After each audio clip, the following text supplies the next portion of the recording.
पूरी दुनिया में आपने भगवान शिव को हमेशा नंदी की सवारी करते देखा होगा, लेकिन भारत में एक ऐसी जगह है जहां महादेव नंदी पर नहीं बल्कि एक मेंढक की पीठ पर सवार हैं। इतना ही नहीं, यहाँ नंदी बैठे हुए नहीं बल्कि अपने प्रभु को देखने के लिए खड़े हैं। कहते हैं इस मेंढक मंदिर में मांगी गई मुराद कभी खाली नहीं जाती। लेकिन आखिर एक राजा को मेंढक का मंदिर क्यों बनाना पड़ा?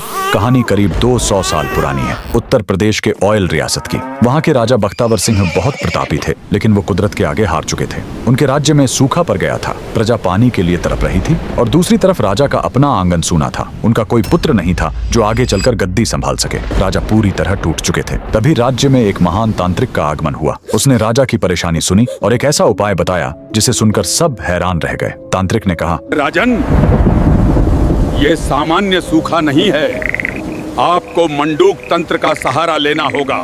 मेंढक ही वो जीव है जो बादलों को बुलाता है। आपको एक ऐसा मंदिर बनवाना होगा जो मेंढक की पीठ पर टिका हो।